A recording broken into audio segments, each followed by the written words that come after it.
So we're going to talk a lot about acquiring customers and strategy during this session, for real. But first, I want to start with you, Jen. You've now seen the rise, having worked at two of the most successful direct-to-consumer startups, Warby Parker, which launched 8 years ago, which is kind of crazy just to think that.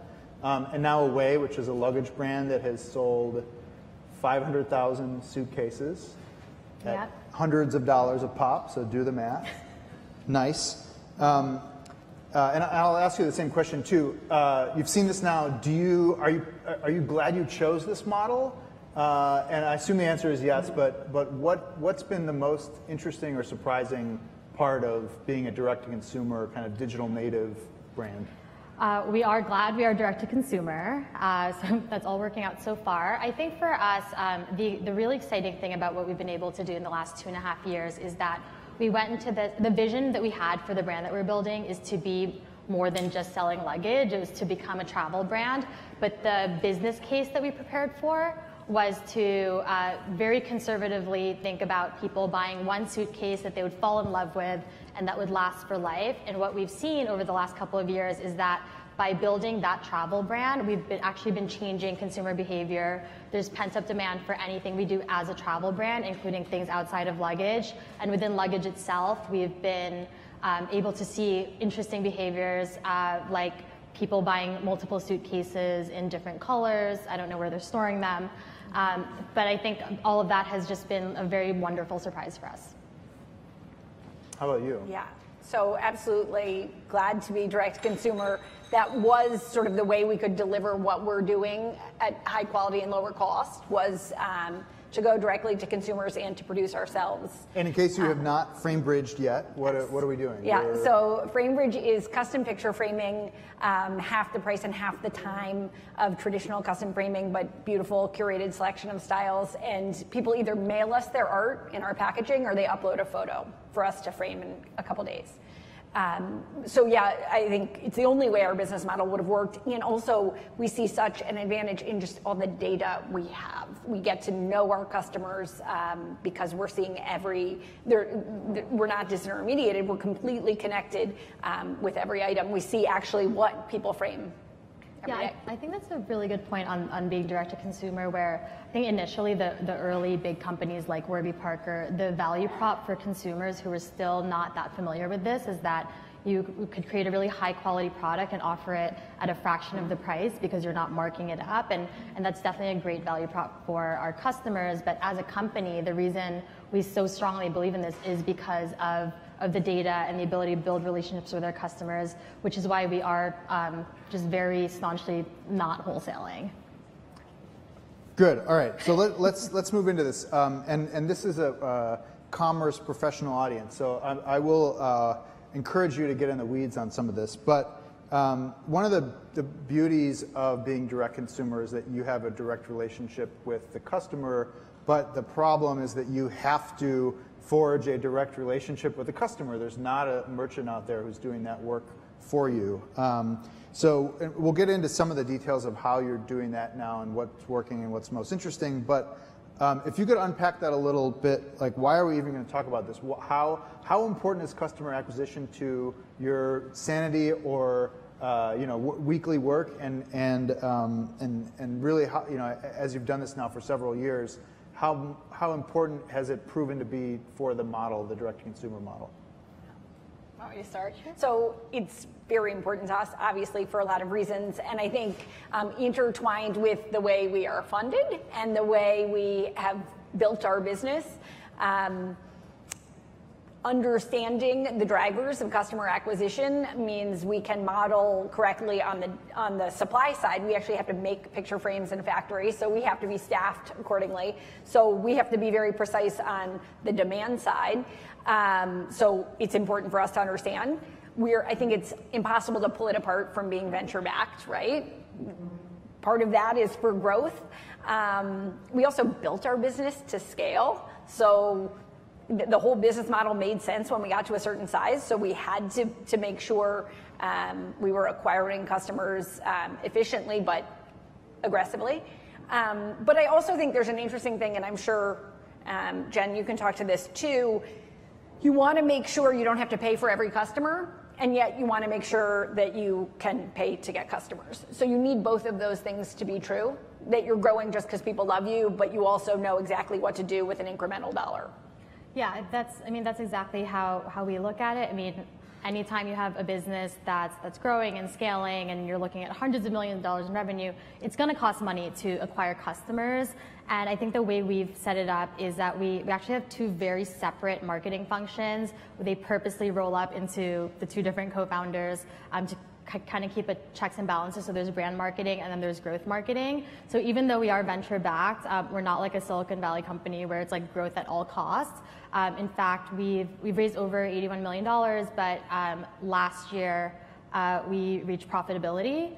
So that's a big milestone for us and something that we've really been striving towards. And that's because we know it's going to cost money to acquire customers, but we are basing everything on a foundation of brand and storytelling, which makes it more efficient. And we really don't think either one of those things could be successful without the other. Just how do you differentiate between growth marketing and brand marketing? What's the difference in your mind? So the way we look at it, so growth marketing is things like Google and Facebook and Instagram ads, radio, TV, just kind of paid advertising, and our brand marketing is experiential, collaborations, partnerships.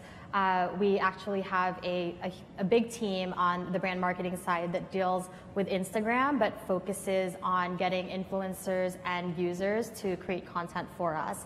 So just kind of that earned media lens on everything that we do. All right, so that's you've now read my notes here. So we're going to do a slower rapid fire round where we're going to go through some of the major channels, and I'd love to hear, here we are in mid to late 2018. What's interesting, what's working? Let's start with the biggest one, Facebook. How do you think about Facebook? What do you do there? What's really successful or not? Yeah. So we're 4 years in, early days.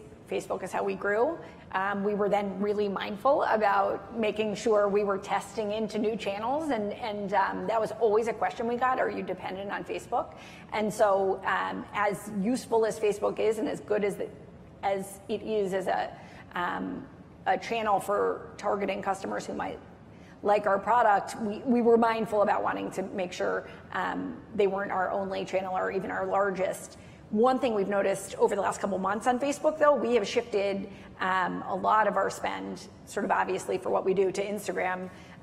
But we have gone in the last 6 months from almost nothing paid on Instagram stories to 40%. Of our Facebook spend is Instagram stories. Yeah. Interesting. And so one thing, interestingly, I was thinking for both of us, as much as brand and growth can be divided on Instagram, people like good content. So it's not, it's more effective if the content's good. Yeah, well, you told us backstage not to skip ahead, but we're doing it. Do it. When we think about Instagram and doing paid stories, the reason those are actually efficient for us is because we have the team working on our organic media. So we've worked with thousands of influencers and also just our customers on creating content that gets us all of those earned impressions, but also makes our Instagram ads really cheap for us. So Stories is really interesting because it's a media format. It's not just an ad product. Yeah. And do you think that it's successful now because it's new, the way that Facebook was new 6-7 years ago, or is it just something? I think our type of customer is enjoying it. Are you having diminishing returns from normal Facebook? Well, that's why we're moving our spend over, yeah. Got it. So I think overall, as an ad platform, it's still working for us. But yes, we go wherever our customers are happily engaging in content, and it's Instagram Stories now. And you too have reached the 500,000 shipments. Yeah, we have. The objects framed, I think. Yes. Is right. So what makes a great Instagram story then, from a large-ish brand perspective?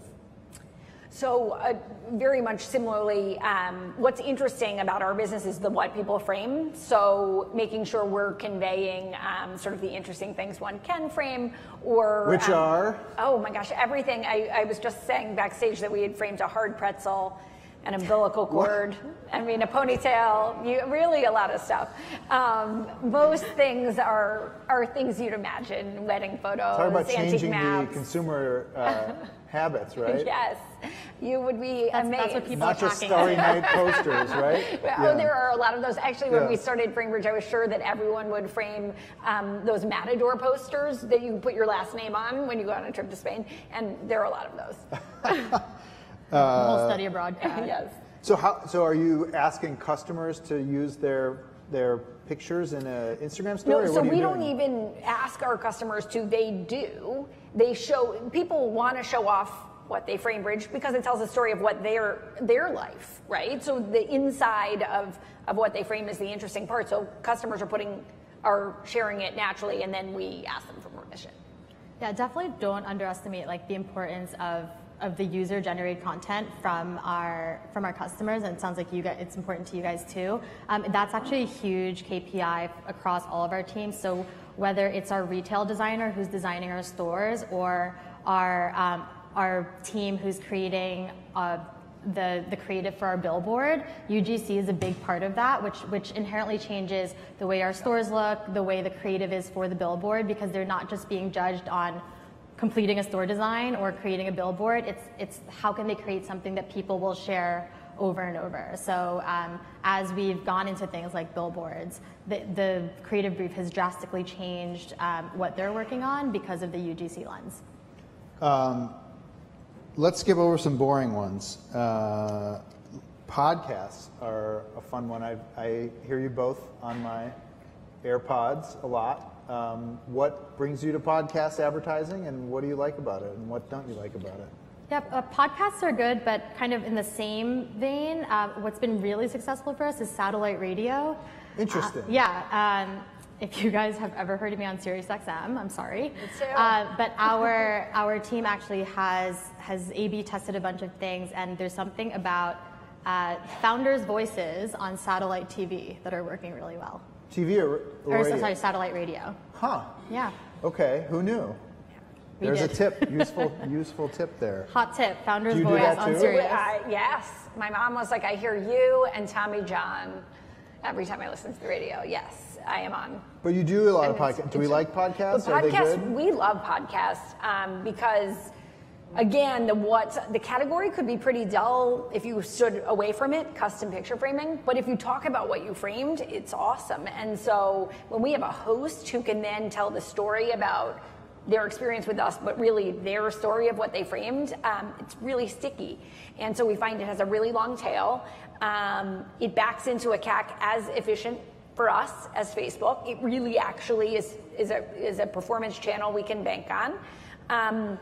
And so we love it. And when the host actually sincerely likes us, likes our service, it performs better. And so we've seen that. We've had a long-standing relationship with Bill Simmons, who would not be in our target demo, but he's a collector of stuff, a lot of posters, and so he uses us, and it's sincere. And again, we see people then tweet like, "What's Bill Simmons' framing service?" And so it really.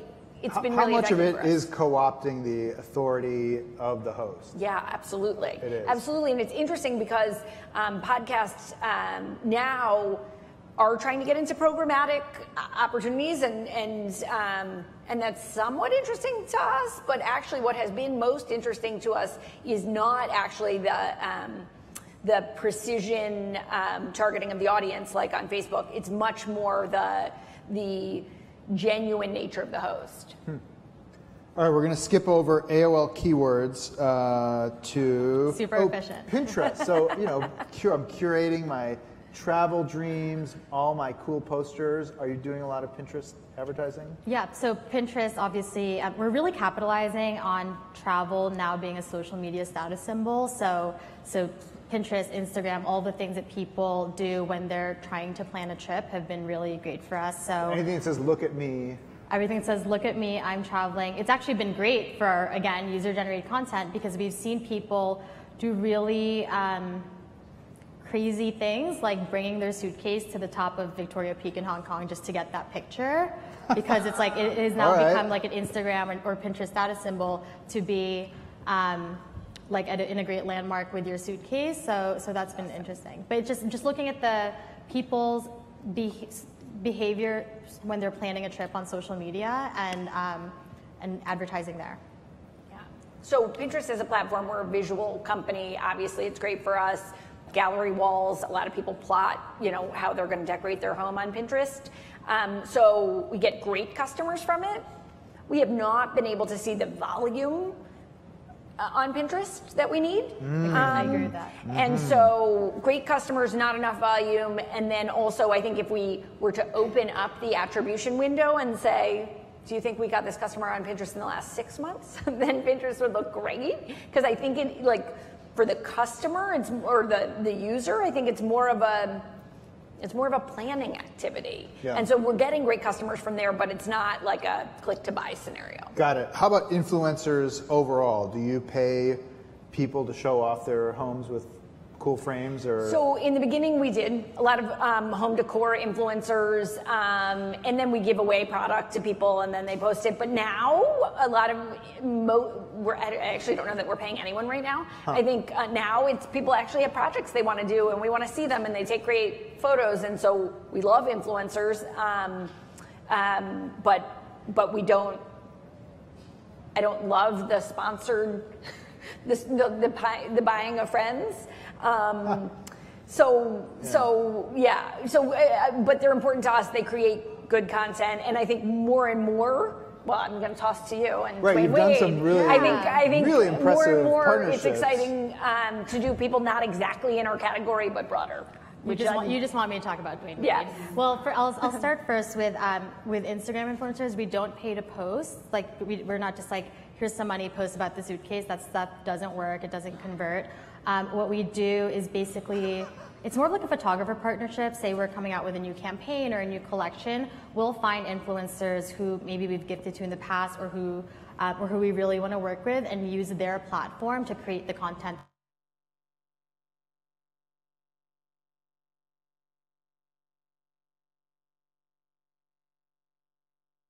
But we have hundreds, maybe.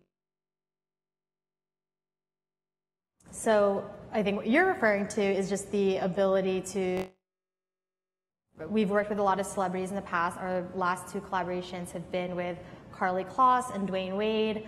And I think it's a true testament to just our focus on the brand that we've built where How many millions of dollars are you spending on them? Not millions. So those actually don't look anything like typical endorsement deals. So both of those celebrities obviously get paid millions and millions of dollars to have their faces on billboards promoting things, but they were actually both fans of the brand and customers, and were inbounds. And wanted to work with us, and I think that's something we've seen even as the brand has scaled, that they want to be tied to what we stand for, which has allowed us to get really, really creative with our marketing. I mean, a lot of startups have reached out to me saying, we've just raised we've raised a couple $1 million. How can we get a celebrity to be like on our billboard? And you can't. You have to be building something that they want to be a part of. Interesting. Okay, this came in the mail. I brought props, by the way. So this came in the mail from Framebridge. I'm going to open it here. Ooh. Okay. 15% off coupon. Yeah. This feels kind of old school. It's old school, and you'll see the calls to action are about our design services, working with the designer, making a gallery wall, because we have found that people save their mail, right? And over the weekend, they get into a project. So that is it's a different behavior than. Do people, and this works? And it works, yeah. Enough to pay for the printing? Oh my gosh, yeah. It really works. Significantly higher average order value through direct mail than on our other channels. And I'm speaking to an audience who obviously gets this, but the amazing thing about direct mail, right, is it's not a competitive marketplace. Like, it costs what it costs to send a piece of mail. You're not bidding against other, right? Yeah. You're not bidding against other companies. Wait till it's the Amazon. Wait till post USPS office. gets it, right? Let's not say that, right? It might happen. Okay, here we have the latest Away Here magazine, which, by the way, costs $10 if you're not getting it as in part the of. suitcase. Do you even get it with a suitcase? We used to get it in every suitcase. Now there's an algorithm behind who gets it. Wow. But people are buying them. But like, I'm not kidding. This is a very high quality embossed cover, foil, Queer Eye, celebrity cover. Great bylines. The Everyone articles writes for Conde look and hers. like they're interesting. I'll have to read them, but this is not, this is a lot of work. Why are you doing that? Well, so we actually have a separate media division that's a revenue-generating business division.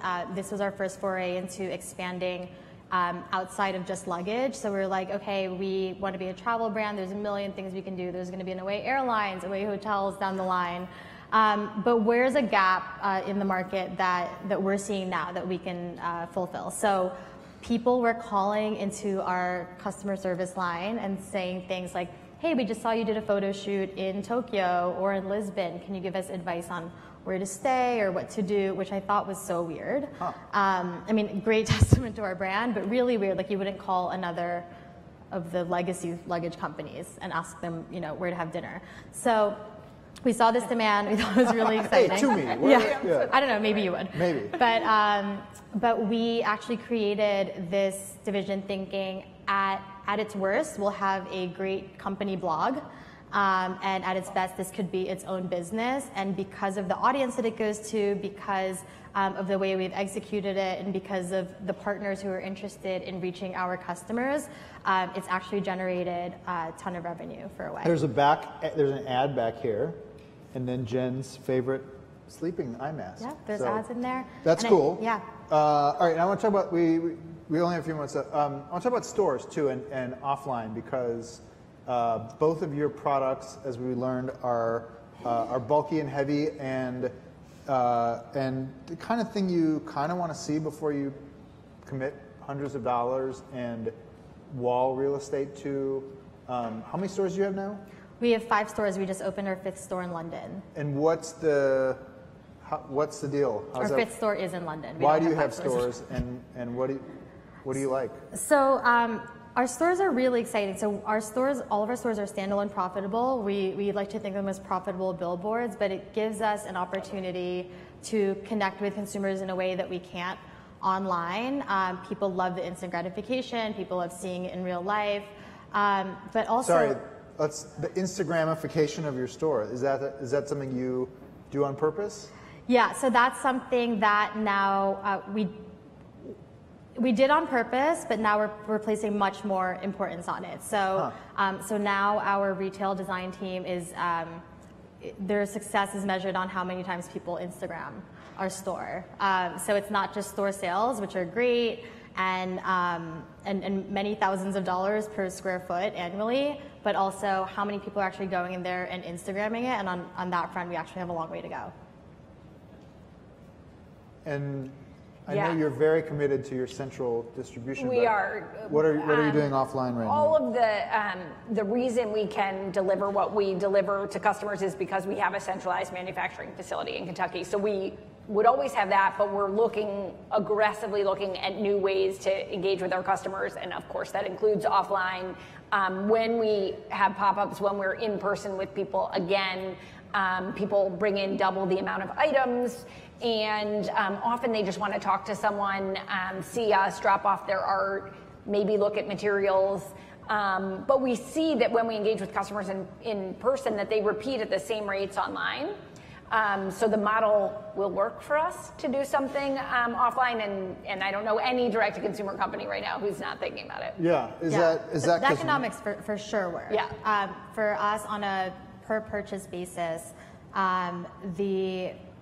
the cost of rent is less than actually what it costs to ship to an online customer.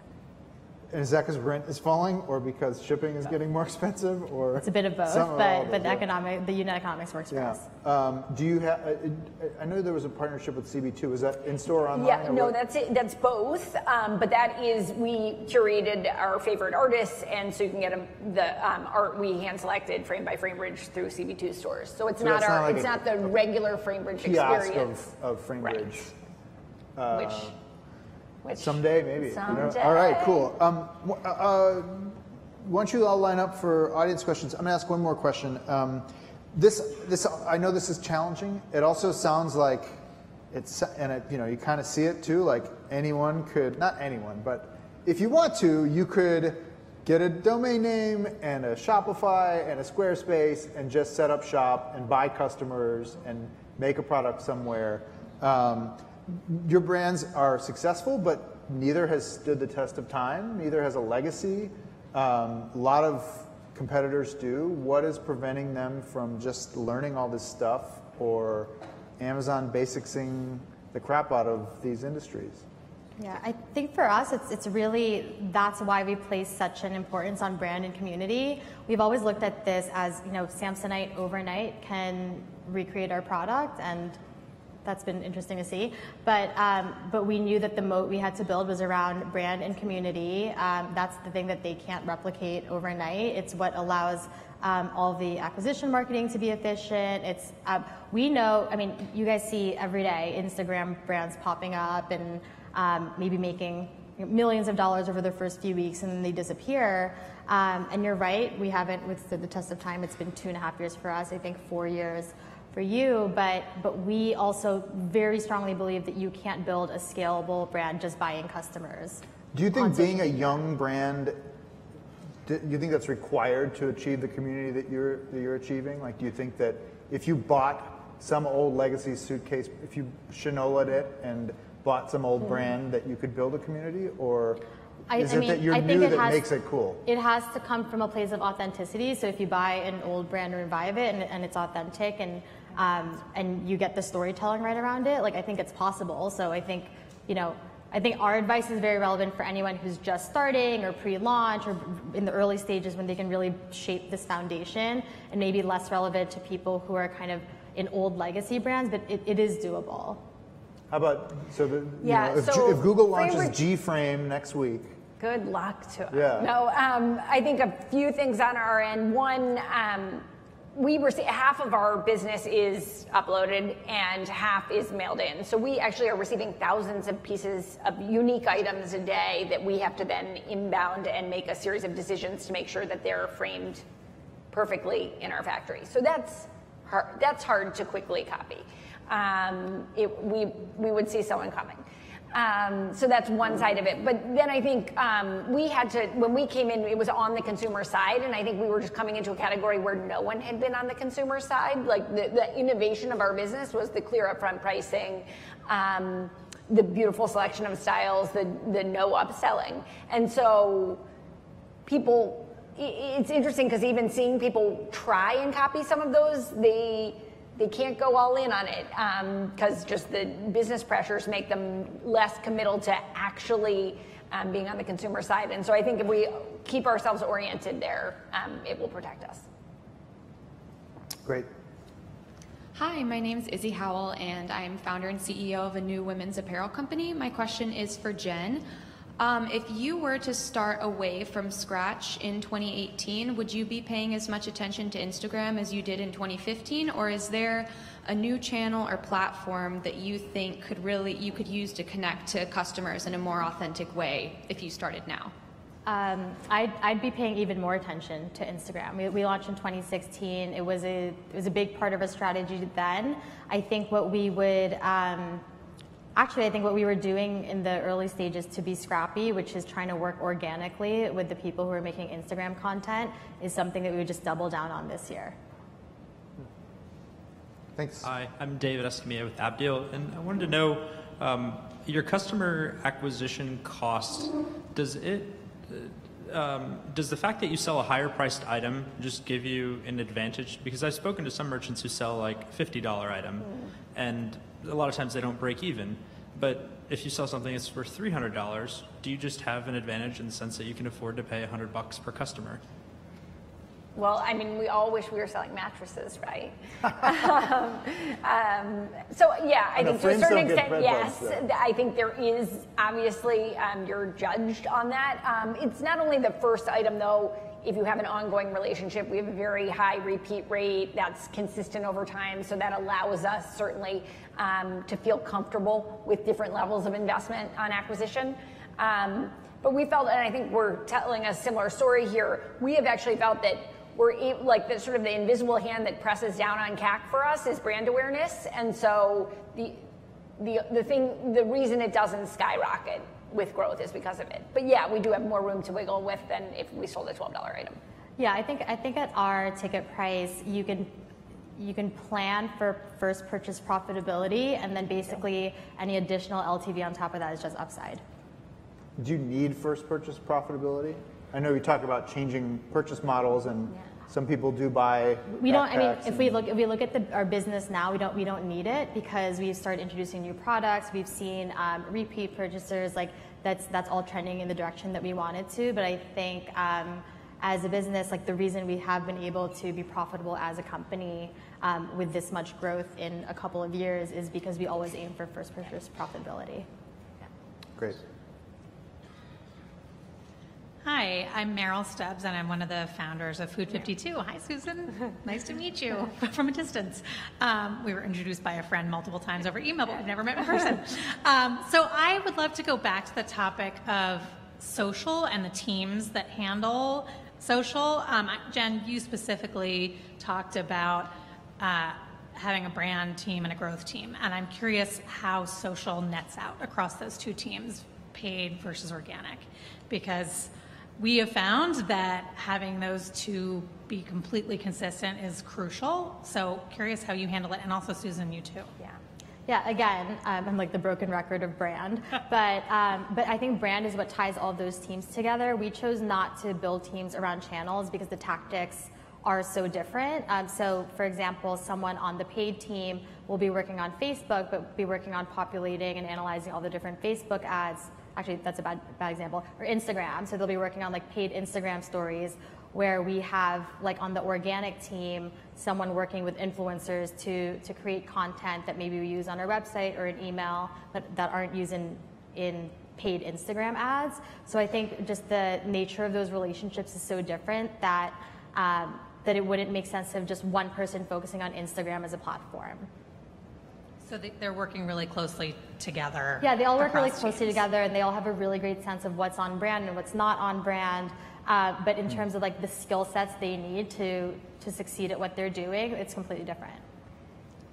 I feel like it's a debate everybody has, right? We have a head of growth and a head of creative, but they both are in service to one another. So the creative team is actually making all of the paid ads and has to be responsive to what works, not only what looks great. But then at the same time, if our goal over here is to grow brand awareness, a great way to grow brand awareness is spend on top of funnel. And so we have found we have to get along well with each other, certainly. We're on time. I want to ask one more question because, again, 8 years into the Warby reality, and I bug Jen with this photo every time I see her, but I was putting my blue away carry-on XL into the bin the other day and noticed that the suitcase next to mine was the exact same navy blue XL carry-on away bag, which was cute and made me a little nervous, but it also made me think that if these brands are so successful and are at least national from day one or global, there's a level of homogeneity that we can have. Like if every person's house I go to has the same frame, how do you is that trouble for this direct-to-consumer model, or do you have to just iterate out of that? Yeah, I think it's not trouble because we are so dedicated to our vertical that we're, of course, thinking about what's next, and we'll be leading the charge to what's next. So I think in our category, of course, we'll be introducing new things, and we are focused on that. And then I think in terms of sort of knockoff competitors, trust is essential in ours, so that's helpful. Yeah, I think it's funny because when I was boarding a flight from JFK to LAX, I think I counted more than 20 away suitcases on that flight, and that was like totally a dream and amazing, but also really got us thinking about what can we offer people in terms of expanding our product assortment, in terms of merchandising to be a long-lasting brand. I mean, if you think about brands like Nike or Lululemon, at first it was Lululemon and those black leggings, which have had their share of stories, or Nike with a few pairs of shoes. But at the same time, if you walk into a room now and there's 100 people in it and they're all wearing Nikes, one, they could all be different, and two, that doesn't affect how you feel about the brand. It actually makes it stronger for you. So we're actually looking to bigger brands like that in our approach to product offering. I think for us a big thing next year is personalization. So if what we're pushing this year is the concept of Away supplying every part of your travel uniform, like the suitcase, the bag that goes on top of it, the accessories that go inside, how can we personalize and customize those for our future customers? Great. Oh, by the way, I missed my opening from you. Every single piece we make is unique. So the content in the middle, there is no such thing as there is no such thing as two people having it. Fair enough. All right. Thank you. Appreciate it. Thank you. Thank you.